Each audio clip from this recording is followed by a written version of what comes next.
សួស្តីអស់លោកស្រីនាងកញ្ញាទាំងអស់ជាទីមេត្រីបាទថ្ងៃនេះខ្ញុំបាទមានកិត្តិយសសូមណែនាំជូនពុកម៉ែបងប្អូនអស់លោកស្រីនៅវិធីសាស្ត្រថ្មីបាទគឺវិធីសាស្ត្របាទបង្កាត់ភ្ញាស់បាទត្រីក្រាញ់ទាំងអស់គ្នាបាទអស់លោកស្រីនាងកញ្ញាទាំងអស់ដែលបានទស្សនានៅទីនេះវីដេអូរបស់ខ្ញុំនេះបាទដែលមិនទាន់បានជួយ like ឬក៏ subscribe channel របស់ខ្ញុំបាទសូមជួយ like subscribe channel របស់ខ្ញុំម្នាក់មួយផងបាទសូមអធិស្ឋាននៅសំឡេងរំខានព្រោះថាខ្ញុំមិនមាន studio ដើម្បីធ្វើការបញ្ចូលសំឡេងឲ្យបានល្អទេដោយសារតែបាទមិនមាន studio បាទសូមពុកម៉ែបងប្អូនមេត្តាជាស្រ័យនឹងអភ័យទោសនៅសំឡេងរំខានដូចជាសត្វចាប់យំអីជាដើមបាទសូមអរគុណបាទចំណែកវិធីសាស្ត្រក្នុងការភ្ញាស់នោះគឺដំណាក់កាលទី1គឺយើងត្រូវឆែកមើលមេបារបស់ត្រីក្រាញ់ហ្នឹងឲ្យបានល្អសិនដើម្បីធានាថាការបង្កាត់របស់យើងនឹងបានជោគជ័យល្អដែលលក្ខណៈមេឈ្មោលហ្នឹងគឺយើងត្រូវមើលលក្ខណៈមេឈ្មោលបាទឈ្មោលគឺលក្ខណៈវារាងតូចហើយវែងហើយចំណែកត្រីញីគឺមានលក្ខណៈពោះរាងកំប៉ោងហើយខ្លីបាទឬក៏ធំមានទំហំធំជាងឈ្មោលហើយម្យ៉ាងទៀតត្រីឈ្មោលបើសិនជាយើងរឺតនៅខាងចុងពោះវាទៅហ្នឹងគឺឃើញមានទឹកកាមបាទសហូរចេញមកហើយចំណែកញីគឺនៅពេលដែលរដូវបង្កាត់ភ្ញាស់ហ្នឹងគឺមានពងលក្ខណៈពងដែលយើងសង្កត់ទៅពងរបស់វាហ្នឹងគឺលក្ខណៈជ្រាយបើសិនជាយើងសង្កត់ទៅរឹងនោះមិនមែនជាពងទេបាទគឺជាលក្ខណៈជាចំណីដែលវាស៊ីចូលទៅបាទហើយលក្ខណៈលម្អិតបន្តទៀតនៅពេលដែលខ្ញុំចាក់អរម៉ូនទៅកាន់ត្រីនោះខ្ញុំនឹងបង្ហាញម្ដងទៀតបាទជូនពុកម៉ែបងប្អូនបានទស្សនាទាំងអស់គ្នាបាទឥឡូវនេះយើងក៏លេខមកមើលការលាយអរម៉ូនទាំងអស់គ្នាធ្វើមិនដេចទៅបានអរម៉ូនដែលល្អទៅចាក់ត្រីរបស់យើងបាទដើម្បីលាយអរម៉ូនបានទី1គឺយើងត្រូវមានអរម៉ូនហើយសូមបញ្ជាក់អរម៉ូននៅទីនេះគឺខ្ញុំប្រើអរម៉ូនឈ្មោះថា Suprifac ហើយមានសារជាតិអរម៉ូនថា Buserelin acetate ហើយនឹងថ្នាំមួយទៀតគឺគេហៅថាថ្នាំរបៀបថ្នាំកាពះដែលមានសារជាតិDomperidone បាទ Domperidone ហ្នឹងមួយទៀតដែលយើងនិយមហៅថាទឹកសេរ៉ូមប្រៃដែលមានសារជាតិ Sodium Chloride បាទបន្ទាប់មកទៀតរបៀបលាយអរម៉ូនរបៀបលាយអរម៉ូនទី1យើងត្រូវយកអរម៉ូន Suprifac សុទ្ធចំនួន 1cc ដែលមានកំហាប់1000 មីក្រូក្រាមលាយជាមួយនឹងទឹកសេរ៉ូមប្រៃ 9cc ដើម្បីបង្កើតបានទឹកអរម៉ូនដែលមានល្បាយ 10cc បាទដំណាក់កាលទី2គឺយើងយកអរម៉ូនដែលលាយរួចចំនួន 0.2cc លាយជាមួយនឹងទឹកសេរ៉ូមប្រៃ 0.8cc និង Domperidone បាទ Domperidone 1គ្រាប់បាទដែលមានទម្ងន់10មីក្រូក្រាមដើម្បីចាក់ត្រីទម្ងន់1គីឡូក្រាមបាទបន្ទាប់មកទៀតគឺយើងត្រូវបឺតបាទអរម៉ូនទាំងអស់នោះបាទចូលទៅក្នុងសារ៉ាំងចំណុះ 1cc ដើម្បីងាយស្រួលចាក់ត្រីពីព្រោះត្រីដែលយើងត្រូវចាក់គឺយើងត្រូវថ្លឹងទម្ងន់ត្រីហើយចាក់ទៅតាមអត្រានៃទម្ងន់ត្រីនីមួយៗអញ្ចឹងខ្ញុំឧទាហរណ៍ត្រី1គីឡូក្រាមត្រូវចាក់ 1cc បាទដូច្នេះបើត្រីមួយប្រសិនបើត្រីមួយមានទម្ងន់1ក្រាមសំទោសបាទ1ខាំមានន័យថាយើងចាក់ 0.1cc បាទបើត្រីចំនួនកន្លះគីឡូគឺយើងចាក់កន្លះ cc បាទនឹងគឺវិធីងាយៗក្នុងការចាក់បាទហើយទីតាំងនៃការចាក់ខ្ញុំបាទនឹងបង្ហាញជូនពុកម៉ែបងប្អូននៅក្នុងវីដេអូដដែលនេះប៉ុន្តែនៅក្នុងភាគខាងមុខបាទមួយទៀតមុននឹងចាក់ហ្នឹងគឺយើងត្រូវបាទមើលថាតើទឹកថ្នាំហ្នឹងចូលទៅក្នុងសារ៉ាំងរបស់យើងគ្រប់ហើយឬនៅបាទហើយបាទនេះគឺជាលក្ខណៈត្រីមេបាទដែលមានមើលឃើញពងរបស់វាបាទឡើងអញ្ចឹងហើយនេះកន្លែងភេទរបស់វាគឺឡើងក្រហមបាទអញ្ចឹងឡើងក្រហមហ្នឹងវារូបរាងមូលអត់ទេរូបរាងមូលបាទក្រហមមូលហើយបើរូបរាងមេនេះខាងនេះវិញគឺវារាងខ្លីបាទរាងខ្លីបាទរីជាមកបើយើងច្បូតមកវាមានទុំមែនតែនគឺខ្លាំងពងវាចេញមករឺតចេញមកបាទ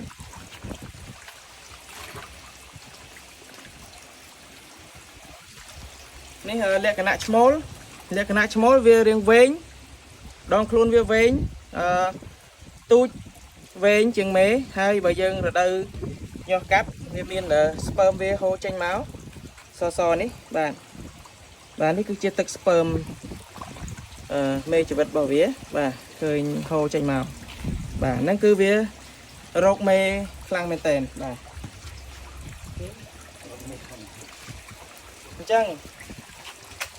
ឥឡូវយើងចាប់ផ្ដើមថ្លឹងដើម្បីចាក់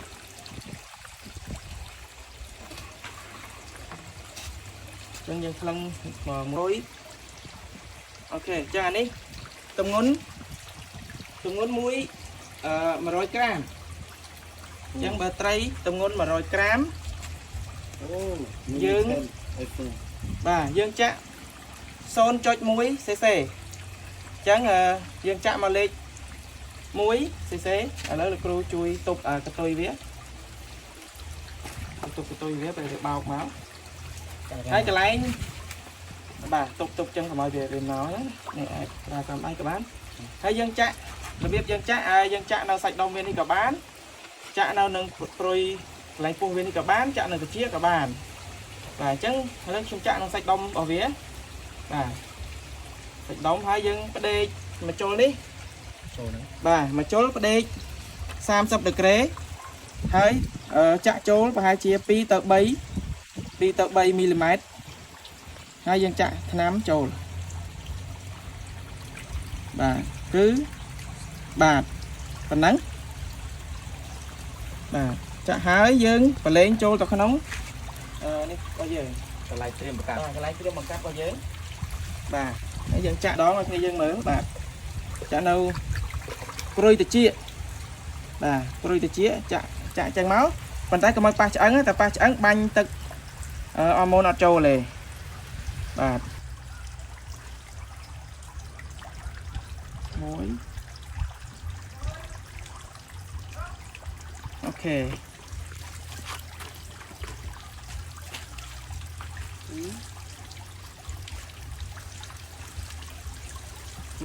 100 ក្រាម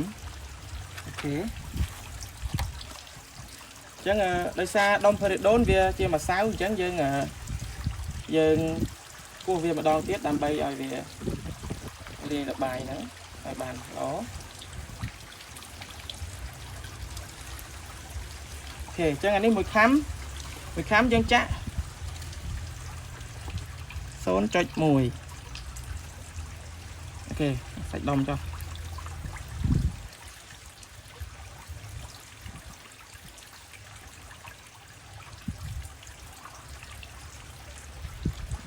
អូខេ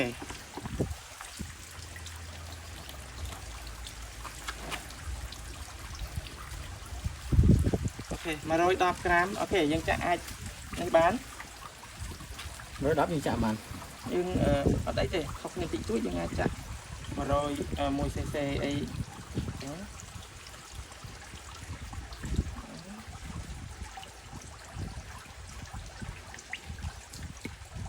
0.1 មិនចឹងណាបាទ 0.1 cc ទៀតគ្រូមកស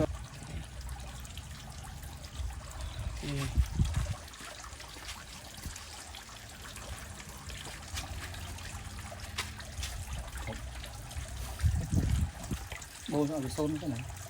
មួយទៅហេ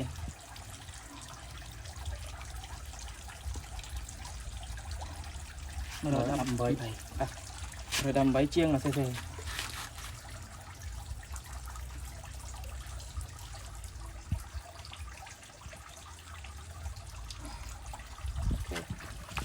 អូខេ the last one ចុងក្រោយ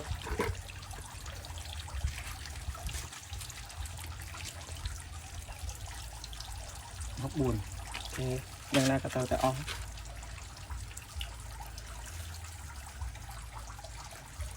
អូខេ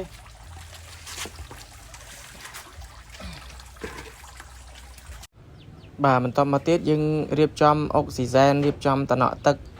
ហើយយកសម្ភារៈមកគ្របវាដើម្បីកុំឲ្យពូជត្រីមេឈ្មោលនឹងលោតចេញបាទហើយយើងនឹងរងចាំមើលរយៈពេល 10 ទៅ 15 ម៉ោងដើម្បីឲ្យត្រីនេះចេញពងប៉ុន្តែបើសិនជាវាមានលក្ខណៈល្អត្រឹមតែ 8 ម៉ោងគឺវានឹងចេញពងបង្កកំណើតឲ្យបងប្អូនបាទហើយការបើយើងដាក់អុកស៊ីសែនហ្នឹងគឺជំនួយដល់ការឲ្យត្រីហ្នឹងទទួលបានអុកស៊ីសែនគ្រប់គ្រាន់បាទនេះគឺជាពងត្រីបាទបន្ទាប់ពីយើងផ្ដល់អរម៉ូនឲ្យមេពូជរយៈពេល10 ម៉ោងអញ្ចឹងវាបាទចេញពងមកលក្ខណៈថ្លាបែបនេះហើយពងត្រីក្រាញ់គឺមានលក្ខណៈអណ្ដែតបាទពេលដែលវាចេញពងមកគឺមានលីឡំជាមួយនឹងខ្លាញ់មកបន្តិចបន្តួចផងដែរបាទដែលតម្រូវឲ្យយើងត្រូវការដូរទឹកនិងផ្ដល់អុកស៊ីសែនឲ្យបានគ្រប់គ្រាន់បាទក្នុងដំណាក់កាលនេះកូនត្រីនៅមិនទាន់ចេះស៊ីចំណីនៅឡើយទេបងប្អូនបាទគឺរងចាំរហូតដល់វាញាស់2 ទៅ 3 ថ្ងៃសិនបាទហើយនេះគឺជាពងត្រីក្រាញ់ដែលទម្លាក់ពងបានបាទក្នុងរយៈពេល15 ម៉ោងបាទឃើញថាពងត្រីនេះចាប់ផ្ដើមបង្កកំណើតហើយបាទគឺថាយើងចាប់ផ្ដើមឃើញមានខ្មៅនៅខាងក្នុងនេះបាទគឺគេហៅថាឡាវ៉ាបាទដំណាក់កាលឡាវ៉ាហ្នឹងគឺថាមានពងបង្កកំណើតហើយកើតទៅជាសុទ្ធហើយបាទបងប្អូនបាទដូច្នេះយើងនឹងរងចាំមើលដំណាក់កាលបន្តទៀតនិងចែកម្លែកជូនពុកម៉ែបងប្អូនបាទទេសនាបាទនេះគឺដូចបងប្អូនឃើញហើយគឺបាទនេះឃើញកវងនៅខាងក្នុងហ្នឹងគឺកូនត្រីចាប់ផ្ដើមបង្កកំណើតហើយបាទអញ្ចឹងវានឹងញាស់ក្នុងរយៈពេល24 ម៉ោងបាទអញ្ចឹងយើងចាំមើលបន្តទៀតបាទតែ24 ម៉ោងនោះគឺវាញាស់បានប៉ុណ្ណាដែរបាទបងប្អូនបាទនេះបន្ទាប់ពីពងត្រីបាទបានបញ្ចេញមកខាងក្រៅបាទមកកកំណើតរយៈពេល24 ម៉ោងហើយយើងឃើញថាកូនត្រីចាប់ផ្ដើមញាស់ហែលបាទដោះញាស់ហែលបាទដំណាក់កាលនេះកូនត្រីនៅតែមិនទាន់ស៊ីចំណីនៅឡើយទេបាទព្រោះថាវានៅមិនទាន់អស់ពងក្រហមបាទពងក្រហមនៅក្នុងពោះរបស់វានៅមិនទាន់ប្រើអស់បាទហើយនេះកូនត្រីអាយុ48 ម៉ោងចាប់ផ្ដើមស៊ីចំណីហើយបងប្អូនបាទនេះគឺជាកូនត្រីក្រាញ់ដែលមានអាយុ4 ថ្ងៃបន្ទាប់ពីញាស់រយៈពេល4 ថ្ងៃបាទឃើញថាវាចាប់ផ្ដើមស៊ីចំណីហើយក្នុងដំណាក់កាលនេះគឺត្រូវការយកចិត្តទុកដាក់មើលថែទាំកូនត្រីឲ្យបានល្អបំផុតបាទដើម្បីជៀសវាងការងាប់ដោយប្រការណាមួយការបាត់បង់ដោយប្រការណាមួយបាទ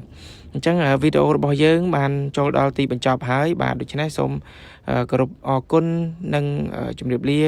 ជូនពរពុកម៉ែបងប្អូនកសិករយើងទាំងអស់មានជោគជ័យសិរីសួស្តីគ្រប់ប្រការបាទជម្រាបលាសូមអរគុណ